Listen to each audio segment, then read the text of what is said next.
ଯାହା ହଉ ତମ ମୋ ପାଇଁ ବହୁତ ଲକ୍ଷ୍ମୀମନ୍ତ ତମକୁ ବା ହଉ ହଉ ମୋର ଚାକିରି ହେଇଗଲା ଆଉ ଆଜି ମାସ ପୂର୍ବରୁ ମୋର ଦରମା ବି ମିଳିଗଲା ଏଇ ନିଅ ଦରମା ମାଉସୀ ଆଲୋ ମୋ ଛିଆରିଲୋ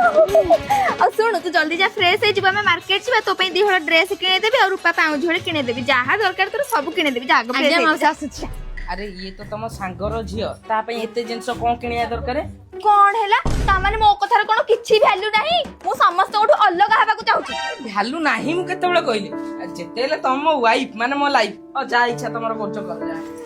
ଶୁଣ ତମେ ଏଠି ବସ୍ତା ମୁଁ ଯାଇକି ମାର୍କେଟରୁ ଆଉଛି ମାର୍କେଟ କଣ ପାଇଁ ଯାଉଛ ଆରେ ଆମ କଲୋନୀର ଯୋଉ ବିକି ନୁହଁ କି ତାଙ୍କ ପୁଅର ଆଜି ଜନ୍ମଦିନ ତାକୁ କଣ ଗୋଟେ ଗିଫ୍ଟ ନଦେଲେ କଣ ଭଲ ଲାଗିବ ହଁ ହଁ 500 ଟଙ୍କା ଦବା ନା ଆଉ 500 ଟଙ୍କା ତ ସମସ୍ତେ ଦେବେ ମୁଁ କଣ ଗୋଟେ ଅଲଗା କରିବି ନା ଆଉ ତାକୁ ଗୋଟେ ସୁନା ଲକେଟ ଦେଇ ଭାବୁଛି ଯଦି ନଦେବି କଲୋନୀରେ କଣ ମୋର ଇଜ୍ଜତ ରହିବ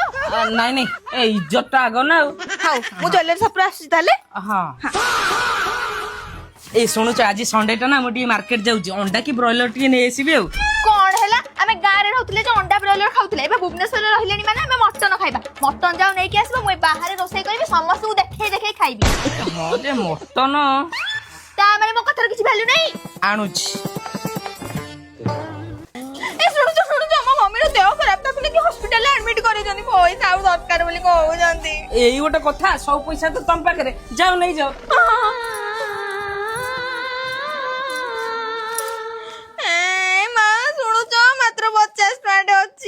ଆରେ ଯାହା ଅଛି ନେଇଯାଅ ସବୁ ତ ତମର ଯାହା ଅଛି ନେଇଯାଅ ଆଉ ଯେତେ ହେଲେ ମୋ ଅର୍ଦ୍ଧାଙ୍ଗିନୀଟି ଯାଅ ନେଇଯାଅ ଯାଅ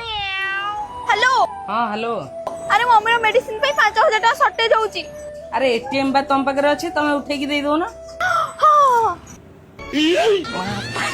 ଶୁଣୁଛ ଏଟିଏମ ରେ ମାତ୍ର 15 ଟଙ୍କାଟେ ଅଛି ହଁ ସେଇ ପଇସାଟା ଦେଇ ଦଉନ ସମସ୍ତଙ୍କଠୁ ତମେ ଅଲଗା ଲାଗିବ